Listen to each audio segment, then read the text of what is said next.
네, 시청자 여러분 안녕하십니까? 뉴스타트 3부 시작합니다. 오늘은 제21대 대통령 선거 사전투표 둘째 날이자 마지막 날입니다. 오늘이 마지막 날인 사전투표는 오후 6시까지 전국 3,500여 곳 투표소에서 진행됩니다.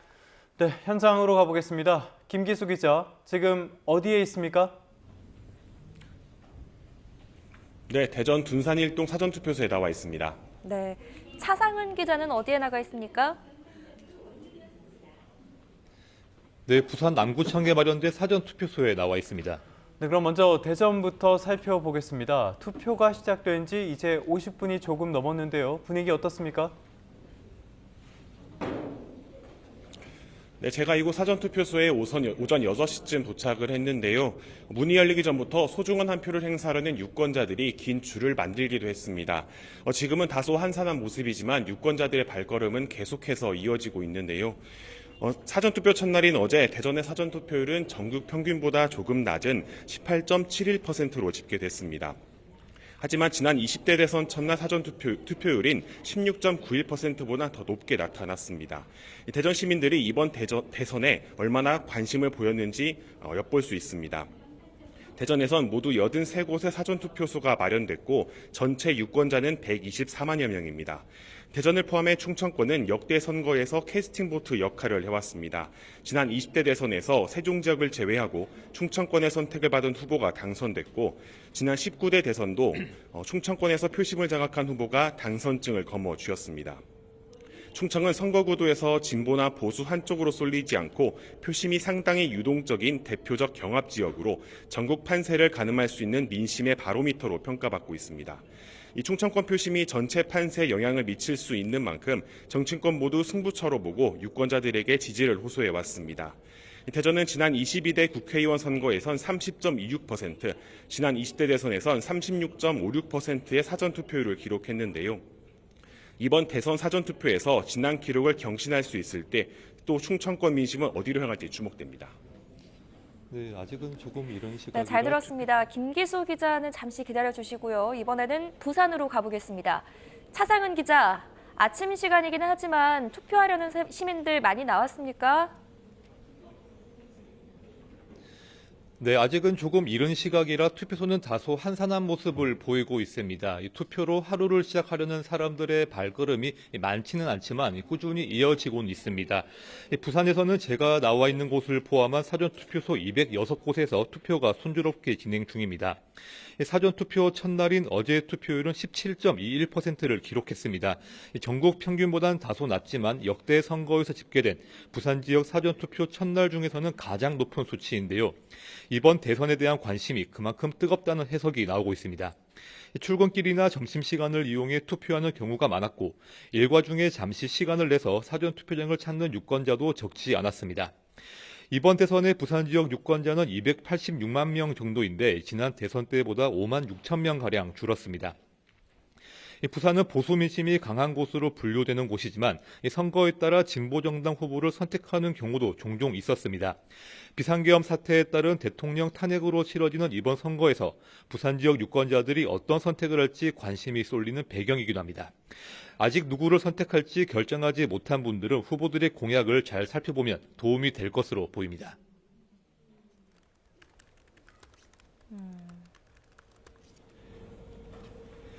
네, 지금까지 대전과 부산의 사전투표소 분위기 살펴봤습니다. 사전투표 오늘 오후 6시까지 진행됩니다. 본투표는 다음 달 3일이죠. 모두 민주주의의 소중한 권리 꼭 행사하시길 바라겠습니다. 김기수, 차상은 두 기자 모두 수고했습니다. 네, 계속해서 사전투표 이야기 해보도록 하겠습니다. 이런 사전투표 열기가 이어지려면 선거 관리에 한치의 오차도 없는 게 중요하겠죠. 하지만 현실은 그렇지 않았습니다. 서울의 한 사전투표소에서 투표용지를 받은 유권자들이 투표소 밖에서 대기하는 일이 벌어졌습니다. 일부 단체들은 부정선거를 감시하겠다며 투표소에 들어가는 시민들의 숫자를 집계하기도 했습니다. 사전투표 첫날부터 잇따랐던 논란들을 양동훈 기자가 정리해서 전해드립니다. 투표소 밖에 투표용지와 회송용 봉투를 든 시민들이 줄을 서 있는 모습이 보입니다. 사전투표 첫날 오전 투표용지를 받은 시민들이 투표소 밖으로 나와 대기하는 모습이 포착돼 논란이 일었습니다. 선거관리위원회는 사전투표소가 좁아 대기 공간이 부족해 벌어진 일이라고 해명했습니다. 투표소 밖에서도 경찰과 안내요원이 배치돼 있었지만 일부 시민들이 대기줄에서 이탈하는 것을 방지하지 못했다며 재발 방지를 약속했습니다. 이외에도 경기, 인천 지역 등에서 투표소 주변 소란, 촬영 행위 등으로 인한 신고가 잇따랐는데 경기도 일산에서는 특정 후보를 지지하는 발언을 하며 소란을 피운 80대 남성이 공직선거법 위반 혐의로 입건됐습니다. 투표소 주변에서 시민단체 회원들이 투표 인원을 확인하고 있다는 신고도 속출했습니다. 이들은 부정선거를 막겠다며 국민감시집회라는 이름 아래 투표소 곳곳에 모여 동영상을 찍고 오가는 인원을 하나하나 셌습니다. 다만 경찰은 이들이 별다른 불법 행위를 하지는 않아 제지하지는 않았다고 설명했습니다. YTN 양동훈입니다. 네, 중앙선관위가 사전투표 과정에서 관리가 부실했다고 인정하면서 대국민 사과문을 발표했습니다. 선관위 김용빈 사무총장은 사과문을 통해 투표용지를 받은 관외 선거인 대기줄이 투표소 밖으로 이어지고 일부 선거인은 줄에서 이탈하는 등 통제가 부실했다며 이같이 밝혔습니다. 이어 이러한 사건은 국민상식선에서 있을 수 없는 일이라며 선관위의 잘못으로 유권자에게 혼선을 빚게 했다고 고개를 숙였습니다. 네, 사전투표 마지막 날 후보들의 움직임도 살펴보겠습니다. 더불어민주당 이재명 후보는 강원과 충북에서 부동층 표심을 공략할 예정입니다. 이 후보는 강원도 춘천과 원주에서 집중 유세를 펼친 뒤 충북 충주로 이동해 유권자들과 만날 예정입니다. 국민의힘 김문수 대선 후보가 사전투표 둘째 날을 맞아 여의도 당사에서 대국민 호소문을 발표합니다.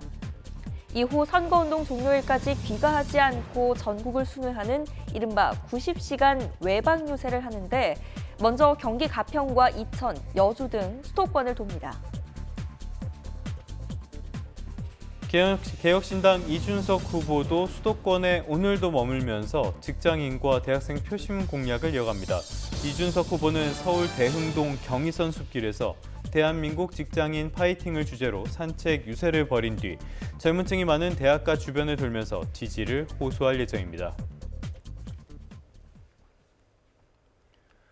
이번 대선의 최대 변수로 꼽혔던 사안이죠. 국민의힘 김문수, 개혁신당 이준석 후보 사이의 단일화가 결국 무산됐습니다. 국민의힘 공식 기자회견에서 단일화가 무산됐다는 결론이 나온 건데 이준석 후보는 여러 차례 밝혀왔듯 완주 의지를 분명히 밝혔습니다. 임성재 기자입니다. 대통령 선거 사전투표 첫날 국민의힘은 개혁신당 이준석 후보와의 단일화가 무산됐다고 공식 선언했습니다. 앞서 김문수 후보는 이준석 후보를 직접 만나기 위해 한밤중 국회 의원회관을 찾았다가 끝내 발길을 돌려야 했습니다. 완주를 선택한 이준석 후보의 뜻을 존중합니다. 하지만 저는 투표장에서 유권자들의 선택에 따른 단일화가 이루어질 것이라고 생각합니다. 다만 지금은 김문수, 미래는 이준석이란 말과 함께 집권하게 되면 이 후보 공약 일부를 최대한 수용하겠다며 단일화 여지를 아예 닫아놓진 않았습니다. 불확실한 단일화의 목매기보단 남은 기간 김 후보를 좀 더 부각하는 전략을 택한 건데 내심 3자 구도에서도 승산이 있을 거란 판단이 선 거란 해석도 나옵니다. 단일화 시 이준석 후보를 지지하는 표심이 온전히 김 후보에게로 향할지 미지수인데다가 최근 이재명 후보 아들 문제를 집중 공격하는 이준석 후보가 전력에 도움될 수도 있다는 취지입니다. 앞서 여러 차례 단일화 거부 의사를 드러낸 이준석 후보는 대선 완주 의지를 재확인했습니다. 결국엔 김문수 후보와 단일화할 것이라며 의심을 거두지 않은 이재명 후보를 향해서도 헛것이 보이면 물러날 때가 된 거라고 맞받았습니다. 현장 유세 장소론 수도권과 대학가를 택하며 중도층과 청년 민심을 공략하는 행보를 이어갔습니다. 저는 만날 계획이 없다. 그리고 단일화나 아니면 이런 것에 대해서 논의할 의지가 없다라는 것을 일관되게 밝혀왔기 때문에 변화는 없을 것 같습니다. 홍준표 전 대구시장은 국민의힘을 향해 다 자업자득이라며 대선에서 좋지 못한 결과가 나와도 탓하지 말라며 이준석 후보에 힘을 실었습니다. 단일화 문제가 일단락되면서 국민의힘은 이준석 사표론을 무기로 번보수 표심을 최대한 김문수 후보로 결집하려 시도하고 있습니다. 결국 삼자구도로 굳어진 이번 대선에서 부동층 표심이 어떻게 갈라질지가 최대 관심사로 떠올랐습니다. YTN 임성재입니다. 국민의힘은 이재명 후보 아들의 여러 논란과 관련해 가족비리 진상조사단을 꾸렸습니다. 이준석 후보가 제기한 성적 발언 의혹을 필두로 이재명 후보와 그 가족을 겨냥해 막판 총공세에 나선 모습입니다. 손효정 기자입니다. 국민의힘은 하루에만 기자회견을 수차례 열고 민주당 이재명 후보의 아들 이동호 씨 논란을 집중적으로 비판했습니다. 특히 이 씨의 성적 발언 의혹을 정조준하며 젠더 이슈를 놓고 민주당과 이재명 후보가 위선적인 행보를 보인다고 주장했습니다. 문제의 발언을 한 당사자보다 이를 인용한 후보를 몰아세우는 건 터무니없는 공세라며 이 씨 의혹을 제기한 이준석 후보 또한 두둔했습니다. 그 발언을 실제로 했던 이재명 후보의 아들은 혐오와 폭력의 당사자가 아닙니까? 이재명 후보야말로 당장 사퇴해야 되는 것이 아닙니까? 발언 의혹뿐 아니라 이 씨의 불법 도박 자금과 결혼식 비용을 문제 삼으며 국세청 조사 요청과 형사 고발도 예고했습니다. 이 씨가 신고한 재산은 2019년 이 후보로부터 증여받은 4,500여만 원뿐이지만 불법 도박 자금은 2억 3천만 원이 넘고 수천만 원 규모의 고급 결혼식도 계획 중이라며 자금 출처를 투명하게 밝히라고 날을 세웠습니다. 법률자문위원장인 주진우 의원을 단장으로 가족비리 진상조사단도 구성해 이 후보 가족에 대한 전방위적인 검증도 이어가겠다고 공언했습니다. 이재명 후보 가족의 여러 비위와 의혹 밝히기 위해서 이재명 후보 가족 비리 진상조사단을 구성했다는 말씀을 드리겠습니다. 민주당은 대응할 가치가 없다며 국민의힘 공세를 일축했습니다. 더불어민주당 핵심 관계자는 근거 없는 비방으로는 국민의 마음을 얻을 수 없고 지난 정부의 실정과 탄핵 사태의 진솔한 사과와 반성이 우선돼야 한다고 질타했습니다. 선거 막판 지지율 격차를 좁히려는 국민의힘이 이재명 후보를 향한 네거티브 공세에 주력하고 있지만 비전 경쟁 대신 과도한 비방전이 정치 혐오를 불러일으킨다는 지적도 만만치 않습니다. YTN 손효정입니다. 이번 대선 TV토론 어떻게 보셨습니까? 눈살을 찌푸리게 하고 한숨이 나오게 하는 장면들이 많았죠. 누가 문제였다고 말할 것도 없습니다. 주요 후보들 모두 정책 대결은 뒷전이고요. 네거티브 공세에만 열을 올렸습니다. 저급한 토론이 유권자들에게 정치 혐오만 키우는 만큼 토론의 방식을 개선할 필요가 있다는 목소리도 나옵니다. 이종원 기자입니다.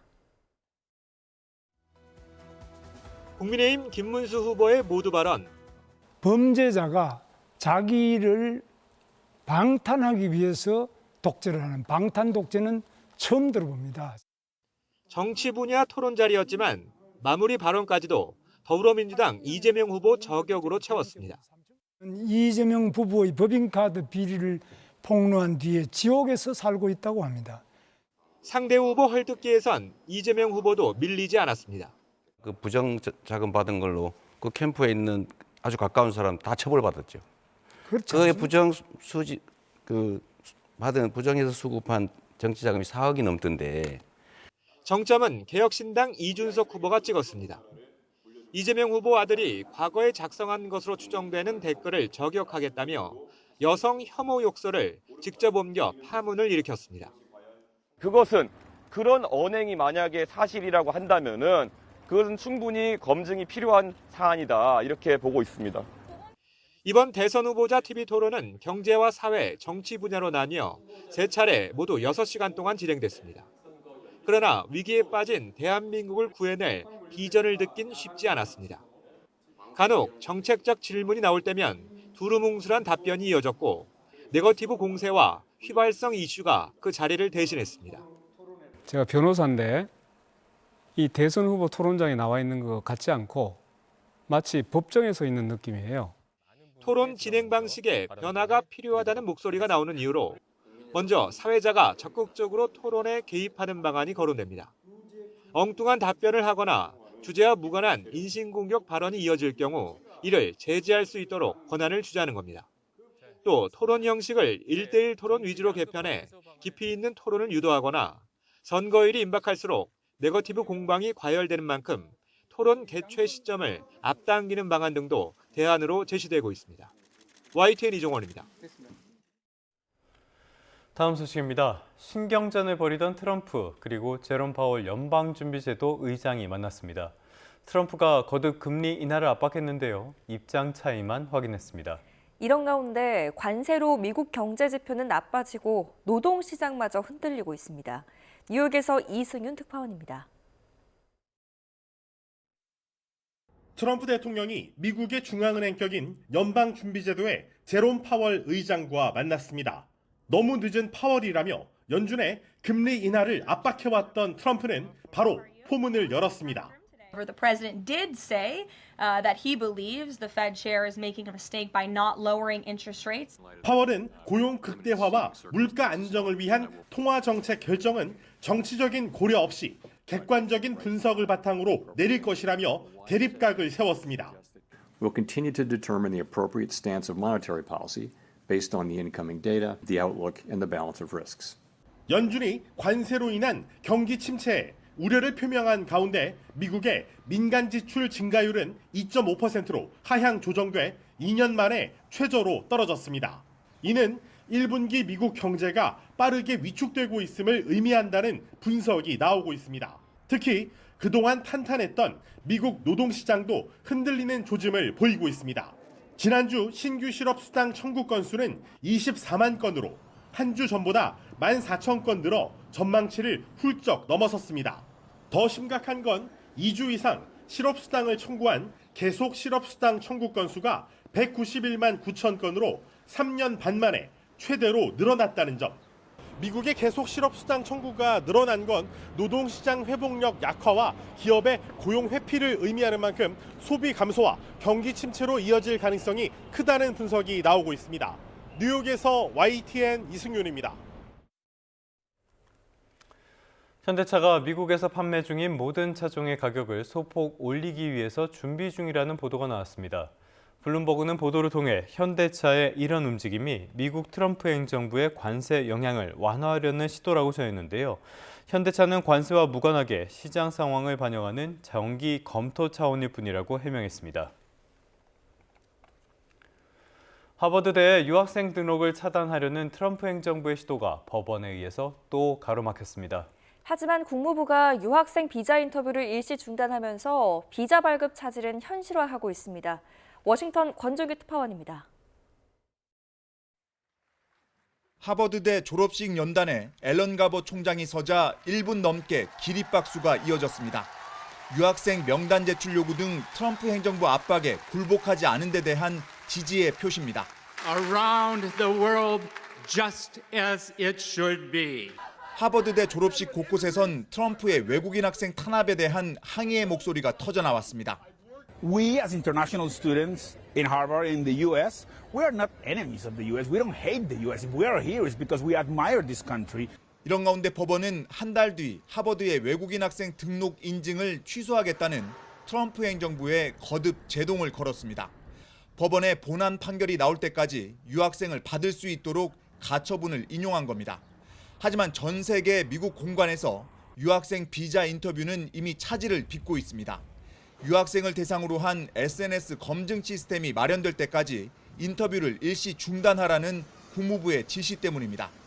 There might be some delay, and what I'm told to encourage people to do is to regularly check to see when those spaces open. 국무장관이 지시한 중국인 유학생 비자 취소에 대한 기준에 대해선 안보상의 이유로 밝힐 수 없다고 답했습니다. 국무부 대변인은 유학생 비자 인터뷰 중단이 언제 끝날지 시간표를 제시할 수는 없지만 몇 주나 몇 달까지 걸리진 않을 거라고 말했습니다. 워싱턴에서 YTN 권중기입니다. 이번에는 유럽으로 가보겠습니다. 스위스 빙하 붕괴 상사태 당시에 새로운 영상이 공개됐습니다. 마을 90%가 흙더미에 묻히면서 홍수 위험 경고도 나왔습니다. 한상욱 기자입니다. 산간 마을이 산사태에 묻히는 순간입니다. 거대한 먼지 구름이 산 아래로 밀려 내려오기 시작하고 얼음덩어리와 암석, 흙들이 순식간에 마을을 덮칩니다. 빙하가 붕괴하면서 대규모 산사태가 났고 마을 90%가 흙더미에 묻혔습니다. 산사태 경보 시스템 덕분에 마을 주민 약 300명은 미리 대피했습니다. Ultimately, what happened yesterday, while we don't know precisely what the chain of events was in the last hour to minutes before it all kind of crashed down into the valley, ultimately the ice of the glacier and the large amount of rock that had been deposited on top of the glacier came crashing down. 산사태 다음 날 찍은 위성 사진으로도 이번 산사태 규모를 알 수 있습니다. 마을이 있던 자리에 황토색 흙더미만 보입니다. Sieht man immer bei Regen, dass es diese Abrutsche gibt mit Geröll und so, weil der Regen natürlich schwemmt, oder? Und es hat viele Spalten und der Regen geht da rein und dann rutschen. 마을을 가로지르는 론자강이 산사태로 막힌 후 작은 호수를 형성하기 시작하는 모습도 볼 수 있습니다. 이에 따라 일부 전문가들은 호수가 불어나면서 홍수 위험이 있다고 경고했습니다. YTN 한상옥입니다. 경찰이 방시혁 하이브 의장의 부정거래 혐의를 수사하기 위해 압수수색 영장을 다시 신청했습니다. 서울경찰청 금융범죄수사대는 지난 28일 서울 남부지방검찰청 증권범죄 합동수사단에 하이브 본사 등에 대한 압수수색 영장을 신청했습니다. 방 의장은 지난 2019년 하이브의 상장을 추진하면서도 지분을 가진 주주들에게는 기업 공개 계획이 없다고 속인 혐의를 받고 있습니다. 경찰은 지난 4월에도 한 차례 영장을 신청했지만 반려됐고 이후 다시 신청한 것으로 확인됐습니다. 최근에 관리가 편하다는 이유로 정수기 렌탈 서비스 이용하는 소비자 많이 늘고 있죠. 관련 불만도 증가하는 추세입니다. 최근 3년 동안 한국소비자원에 접수된 정수기 렌탈 관련 피해 구제 신청은 1,462건으로 매년 증가 추세를 보이고 있습니다. 지난 2022년 401건이었던 불만 접수는 지난해 536건으로 증가했고요. 올해는 1분기에만 벌써 143건이 접수됐습니다. 피해 구제 신청의 이유로는 계약 관련 불만이 823건, 56.3%로 절반을 넘었고 이 가운데 계약 해지와 위약금 관련된 내용이 503건, 61.1%를 차지했습니다.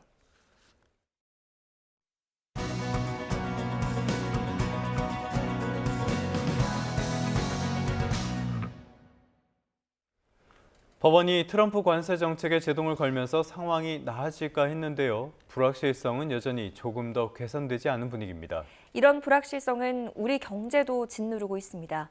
스타트경제, 오늘은 주원 현대경제연구원 경제연구실장과 함께하겠습니다. 어서 오십시오. 네, 안녕하십니까. 어서 오십시오, 시장님. 어제 오전에 이 속보가 전해지면서 많은 분들이 기대도 하고 어제 우리 증시도 반응을 보였는데요. 일단 미국 법원에서 트럼프의 관세 부과, 상호 관세 이 부분을 위헌이라고 한 근거는 뭡니까? 이제 미국은 좀 특이하게 대통령에게 통상 그리고 관세 정책에 대해서 상당히 좀 권한을 많이 크게 위임을 하고 있거든요. 그렇다고 하더라도 미국 대통령은 관세를 부과하거나 통상 정책을 할 때는 법에 근거해서 해야 됩니다.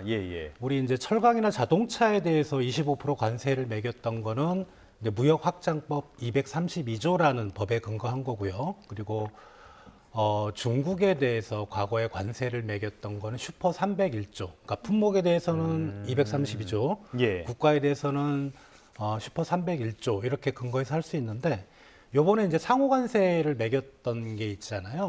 모든 나라에 대해서. 그리고 이제 뭐 그 중국이나 캐나다나 멕시코에 대해서도 뭐 펜타닐 관련된 관세를 매겼던 거는 이 국제 비상 경제 권한법 IEEPA인데요. 이 법에 근거해서 이제 했거든요. 근데 이 법이라는 게 우리 이제 계엄 사태처럼 미국이 상당한 위기에 빠졌다는 그런 상황일 때만. 근데 트럼프가 그 위기 상황을 근거로 잡은 게 펜타닐도 있지만 만성적인 무역 적자거든요. 근데 미국 무역 적자가 지금 지속된 게 아시다시피 한 몇십 년 되거든요. 그래서 이거를 근거로 해서 할 수는 없다. 그래서 미국 요번에 법원에서 트럼프의 상호 관세에 대해서 제동은 일단 걸었습니다. 그 방금 말씀하신 국가 비상경제 권한법 여기 법에 철강이나 자동차에 부과한 품목별 관세는 왜 해당하지 않는 건가요? 방금 말씀드렸다시피 우리 철강 자동차는 이 법에 근거한 게 아니고요. 예, 무역확장법 232조 네. 개별 품목에 대해서는 그 법에 근거해서 우리가 관세를 매길 수 있기 때문에 요거는 이제 우리 최근에 그 아마 언론에서 사진 많이 보셨는데 트럼프 대통령이 뭐 판때기 들고 여러 나라에 대해서 관세 그게 거기에 해당되는 거고 자동차나 철강은 해당이 안 됩니다. 알겠습니다. 그 적용되는 법안이 다르다 보니까 여기에 따라서 판단도 달랐다라고 볼 수가 있겠는데 뭐 가만히 있을 트럼프가 당연히 아니겠죠. 항소를 했고요. 일단은 법원 쪽에서는 판결 집행을 일시 중단하라는 명령을 내렸어요. 그렇다면은 상호 관세 일단은 유지가 되는 꼴이네요. 네, 그러니까 그 트럼프의 관세를 제동을 걸었던 법원은 우리나라 좀 1심 법원이고 이번에 이제 항소를 하면서 2심 법원에서 일단은 심사하는 기간 동안은 이 관세를 유지해라 이렇게 했거든요. 그래서 근데 2심 법원을 보면 뭐 전문가들에 따라서는 6개월에서 9개월 정도 심리 기간이 걸린다고 하니까 일단 올해 내에는 없고요. 예. 그리고 이제 결국은 만약에 2심 법원에서도 패소를 하면 뭐 옹거든 피고든 연방 대법원 우리나라 지금 대법원이 3심으로 갈 텐데 문제는 연방 대법원이 9명 대법관 중에 6명이 보수입니다. 네. 그래서 저는 개인적으로 법원에서 이 법에 제동을 걸 수 있을 것 같지는 않고 그러면 지금 트럼프가 부과했던 상호 관세는 그냥 뭐 쭉 갑니다. 별 변동 없이 그렇게 생각이 되고 있습니다. 알겠습니다. 말씀하신 것처럼 이게 대법원까지 갔을 때, 연방 대법원까지 갔을 때 기각될 가능성이 있다. 하지만 만약에 이게 계속 법원에서 제동이 걸렸다라고 가정을 했을 때 지금 백악관에서는 다른 방법도 있다 이렇게 이야기를 하는 거잖아요. 이거는 무슨 말입니까? 그게 이제 슈퍼 301조입니다. 개별 국가에 대해서 건건히 하면 되는 거예요. 그냥 하면 된다 이렇게. 그런데 이제 개별 국가에서 할 때는 그 미국 상무부에서 그 일정 기간의 조사 기간을 둡니다. 다만 좀 시간이 뭐 몇 달 정도 더 걸릴 뿐이지 개별 국가에 대해서 건건히 하면 되고요.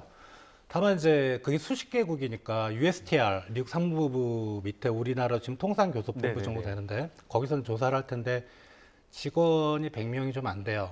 바쁘겠네요. 그 직원들이 이제 죽어나겠죠.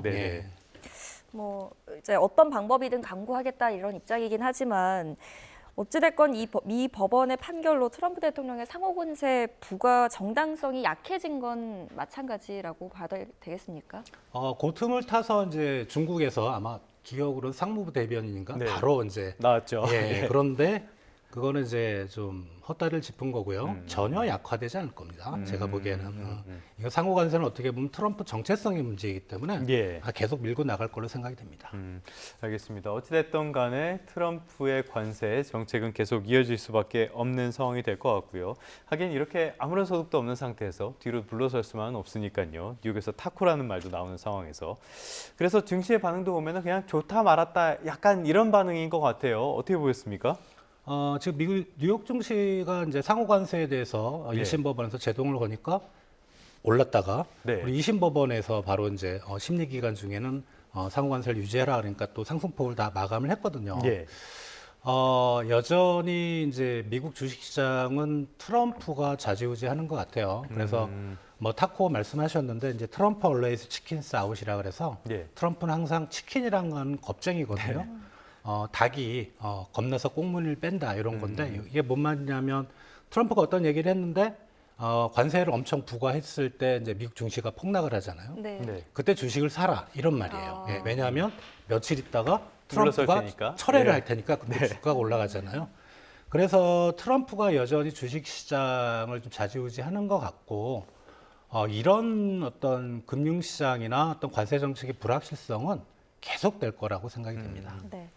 자, 계속해서 우리 경제 이야기도 좀 해보겠습니다. 한국은행이 올해 경제 성장률 전망치를 0.8%, 그러니까 0%대로 조정해서 발표했는데 수치를 보면 2009년 세계 금융위기 때와 같은 수치라고요.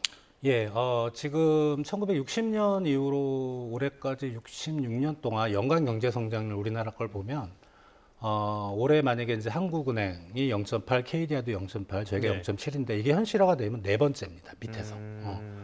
앞에 1, 2, 3는 뭐냐면은 외환위기 때 그리고 오일 쇼크 때 그리고 코로나 위기 때 딱 3번밖에 없었거든요. 그래서 금융위기 때 2009년에 아마 제 기억으로는 경제 성장률이 0.8%였을 겁니다. 네. 다만 이제 그때만큼 어려운 거냐? 왜냐하면 그 금융위기 때는 우리나라 잠재 성장률, 그러니까 평균적인 경제 성장률이 한 3%대 이상이었거든요. 네, 그렇죠. 거기서 예. 0.8로 떨어지는 건 엄청나게 큰 충격이었는데 최근에 우리 이제 잠재 성장률 뭐 KDI 한국은행도 발표를 했는데 올해 최근에 경제 성장은 2% 정도밖에 안 되잖아요. 그러니까 2%에서 0.8로 떨어진 것도 크긴 크지만 금융위기 때 수준의 충격은 아니고 다만 이제 숫자를 볼 때는 상당히 좀 경악할 만한 네. 0%대라는 성장률을 우리가 접해본 적이 없거든요. 최근에는 그런 상황입니다. 잠재 성장률 말씀을 해주셨는데 이거는 뭐 부작용이 없이 달성할 수 있는 이론상의 최대 성장률 정도로 이해를 하시면 될 것 같고요. 자, 우리가 미국 이야기를 자주 하고 있지만은 남 걱정할 때가 아닌 것 같은 생각도 듭니다. 지금 관세 충격 역시도 우리 경제의 버팀목인 수출에 직접적인 영향을 주고 있는데 이 관세 협상이 원만하게 진행이 된다 그래도 1%를 넘기 어려울 것이다 라는 이야기가 어제 나왔어요. 이거는 어떻게 보십니까? 지금 대부분의 기관들은 다 보고 있고요. 그렇게 관세 협상 뭐 기본 한 10% 정도는 부과가 될 것 같잖아요. 대부분의 나라, 우리나라도 그렇고. 그래도 1%는 안 될 것 같고. 그리고 이제 올해 1분기 우리 이제 경제 성장률 실적치가 나왔는데 사실 수출 쪽에서도 성장률을 깎아먹는 요인이 있지만 1분기 우리 경제 성장률이 마이너스 0.2%가 나왔는데요. 그중에 건설 투자의 기여도가 마이너스 0.4%포인트입니다. 즉 건설 투자가 역성장을 안 하고 제로 성장만 해도 0%만 기록했었어도 올해 1분기 경제 성장률이 플러스 0.2%라는 얘기거든요. 사실 지금 시청자분들께서는 뭐 수출, 관세, 뭐 최근에 소비 시장 안 좋은 거 이게 경제 성장률을 크게 떨어뜨렸다고 생각하는데 실제로는 우리 건설 투자가 성장률을 많이 깎아먹은 거거든요. 그러니까 바깥의 요인보다는 지금 안에 쪽 요인 때문에 우리가 경제 성장률이 크게 떨어졌던 거고 그래서 한국은행도 사실 관세 쪽도 경제 성장률에 악영향을 미치지만 지금 한국 경제가 역성장하고 올해 0%대 성장률이 나오는 그런 원인을 내수 쪽에 두고 있는 겁니다. 네. 그래서 경기 침체 우려가 커지다 보니 한은이 이제 어제 기준금리 0.25%포인트 인하했습니다. 뭐 유력한 결과였고 또 이렇게밖에 할 수 없었다라는 또 평이 나오고 있는데 이런 추이가 하반기에도 계속될 거라고 보세요? 일단 경제 성장률을 하는 기준 1.5%에서 0.8로 내리잖아요. 네. 그죠? 거의 절반 정도를 내리는데 기준금리를 동결했다? 이건 앞뒤가 안 맞는 거죠. 예, 당연히 맞고 그리고 이제 그 한은 총재님의 인터뷰를 보면 이제 3개월 포워드 가이던스 앞으로 3개월 동안 금리가 어떻게 될 것인가를 금통위원들의 시각을 말씀을 하셨는데 과마배수 이상이 한 번 정도 더 내리는 거를 동의를 했는데 다만 그거는 이제 지금의 여건에서 하는 금통위에서 판단이고 만약에 3분기 그러니까 9월까지 상황이 좀 다 많이 바뀌게 되면은 뭐 다른 방향으로 갈 수도 있는데 어제 한은 총재님의 인터뷰를 보면 좀 금리는 계속 내려가는 방향으로 잡힐 가능성이 있고요. 다만 속도는 우리가 경기 침체 때문에 금리를 빨리 내리긴 해야 되겠지만 여러 가지 좀 제약 요인들이 있습니다. 이제 그런 걸 감안할 때는 그렇게 빨리 내리지는 못할 거다 그렇게 생각은 되고 있습니다. 뭐 제약 요인이 외환시장이라든지 여러 가지가 있을 것 같은데요. 또 하나를 꼽자면은 역시 가계빚이 다시 늘어나는 거 아닌가 이런 우려도 있을 것 같습니다. 실제로 이 DSR 3단계 시행 앞두고 5월쯤에 가계대출 증가세 심상치 않은 상황이라고요. 어떻게 보고 계십니까? 그렇죠. 이제 그 DSR 시행은 아직은 안 됐고 이제 좀 있으면 되는데 이게 곰곰이 생각을 해보면은요. 그 우리 한은의 금리 인하 속도가 그렇게 빨랐던 건 아니고 그리고 시중은행 그 대출 금리를 보면은 비로소 지난달에서야 조금씩 떨어지긴 했거든요. 그러니까 지금 가계 대출이 크게 늘은 게 금리 인하 요인은 저는 크진 않을 것 같고 대신 이제 DSR을 시행하기 전에 미리 대출을 좀 땡겨야 되겠죠. 왜냐하면은 연봉 뭐 1억 기준으로 뭐 DSR이 시행되면은 그 대출 받을 수 있는 규모가 몇 천만 원이 확 준다고 하니까 미리 땡기는 수요가 상당히 좀 컸을 것 같고요. 다만 이제 일부에서는 이제 앞으로 기준금리가 더 빠르게 인하를 하면은 금리가 낮아지니까 뭐 가계대출이 확 늘진 않겠냐 이렇게 말씀들을 하시는데 가계대출의 상당 부분은 이제 주택담보대출이니까 지금 부동산 경기를 봐야 되는데 부동산 경기가 이제 언론에서는 뭐 어디 지역이 뭐 사상 최고가를 기록하고 뭐 이러고 있는데 아주 국한적인 지역이에요. 다 강남 뭐 이런 데죠. 지방에 가서 그런 얘기하면 화냅니다. 그래서 부동산 시장이 불안한 것 같지는 않거든요. 그래서 이거 DSR 시행되고 그러면 아마 가계부채는 증가세가 상당히 좀 낮아질 거로 생각이 됩니다. 이렇게 경기가 어려워지니까 소비자들의 지갑도 다치고 있는 것 같습니다. 월 평균 소득은 늘었는데 물가 상승을 반영하면 실질적인 소비 지출이 4년 만에 최대폭으로 줄었다고요. 그러니까 가구당 월 평균 소득이 1분기 올해 1분기 기준으로 1년 전에 비해서 4.5%가 늘었는데요. 대신 가계 소비 지출을 보면은 1분기보다 2.2%가 늘었습니다. 이 말은 소득은 늘었는데 소비는 그만큼 안 는다는 거죠. 그래서 평균 소비 소량이라는 지표가 있는데요. 가처분 소득, 그러니까 뭐 세금이나 이런 뭐 공적인 비용 빼고 자기가 소비에 쓸 수 있는 돈을 분모를 하고 위에 이제 가게가 쓸 수 있는 소비 지출 금액을 나눴을 때 이게 1년 전에 비해서 2%포인트가 확 줄었습니다. 그 말은 뭐냐면 지금 소득 여건은 그래도 조금씩 개선은 되는데 사람들이 소비를 줄인다는 거죠, 비중을. 왜냐하면 사업을 하시든 직장을 다니시든 지금 한국 경제가 0%대 성장 올해 상당히 안 좋잖아요. 그러니까 사업이 안 될 수도 있고 실직할 수도 있고 그러니까 미래가 불안한 거죠. 그래서 소비를 줄이려고 하는 그런 심리가 확산되고 있다고 생각이 됩니다. 참 정말 우려가 많은 시기입니다. 경제계에 계시는 분들 더 우려가 많을 것 같은데 다음 정권이 잘 극복하는 그런 슬기를 보여줬으면 좋겠습니다. 오늘은 주원 현대경제연구원 경제연구실장과 함께했습니다. 오늘 말씀 고맙습니다. 잘 들었습니다.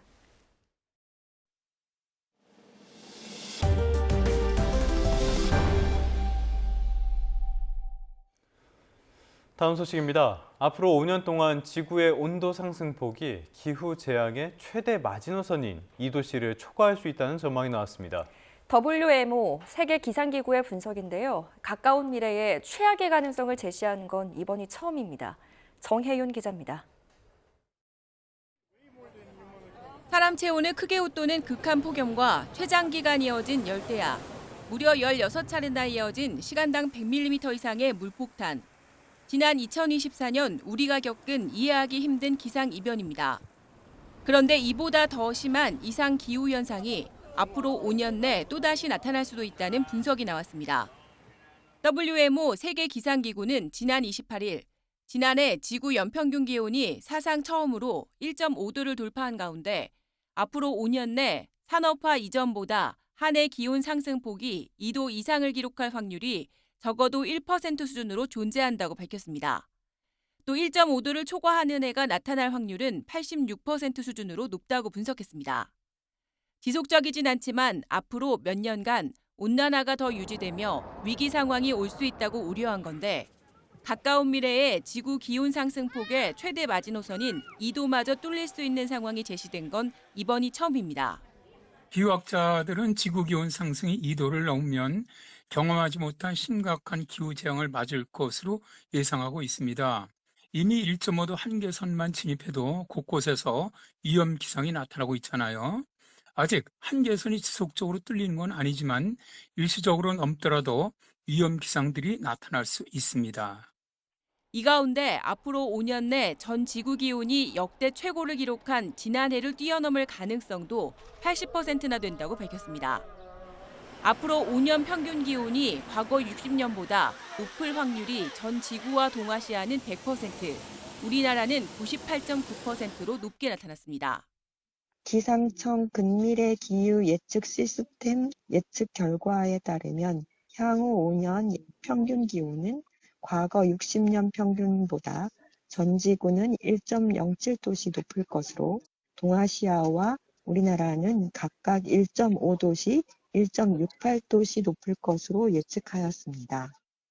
특히 앞으로 5번의 겨울 동안 북극 온도 상승은 전 지구 평균에 비해 3.5배 이상 클 것으로 예측돼 극한 호우와 극한 폭염 등 한반도를 비롯한 세계 곳곳의 위험 기상은 더 빈번해질 것으로 우려됩니다. YTN 정혜윤입니다. 끝으로 출근길 날씨 살펴보겠습니다. YTN 야외 스튜디오 연결합니다. 고은재 캐스터. 네, 고은재입니다. 네, 저희도 여러 차례 전해드린 것처럼 오늘이 사전투표 마지막 날인데요. 오늘 날씨는 어떻습니까? 네, 선선함이 감도는 아침을 뒤로하고 오늘 낮 동안 서울에서는 한여름 더위가 나타나겠습니다. 현재 서울 기온이 17도 안팎인데 한낮에는 무려 30도에 육박할 걸로 보이는데요. 오늘 나오실 때는 시원한 반소매 차림에 얇은 겉옷 정도 챙겨주시면 좋겠습니다. 요즘 요란한 소나기에 우박까지 떨어지면서 농작물 피해가 잇따르고 있습니다. 오늘 비 상황 어떨까요? 네, 다행히 상층의 찬 공기가 남쪽으로 빠져나가면서 이 대기는 비교적 안정을 되찾을 걸로 보입니다. 오늘은 남해안에만 소나기 예보가 있는데요. 이 비의 양도 적고 강도도 약할 것으로 보여서 어제와 그제 같은 피해 우려는 덜겠습니다. 자세한 출근길 날씨 살펴보겠습니다. 오늘 아침 내륙을 중심으로 안개가 짙은데요. 특히 가시거리가 200m 안팎까지 떨어진 충북과 영남 내륙에서는 교통안전에 각별한 주의가 필요하겠습니다. 사전투표 마지막 날인 오늘 고기압의 영향권에서 맑은 하늘이 이어지겠습니다. 다만 오전까지 서울 등 수도권에서는 초미세먼지로 공기가 다소 답답할 수 있겠고요. 현재 서울 기온은 17.2도, 대구는 15도로 선선하게 출발하고 있습니다. 낮 동안은 동풍이 태백산맥을 넘으면서 서쪽 지방을 중심으로 기온이 크게 오르겠습니다. 서울이 29도, 광주 27도 예상되고요. 볕이 강해서 자외선과 오존에도 유의하셔야겠습니다. 오늘 오후 전남과 경남에는 소나기가 지나는 곳이 있겠습니다. 다만 일부 지역에만 약하게 내릴 것으로 보이고요.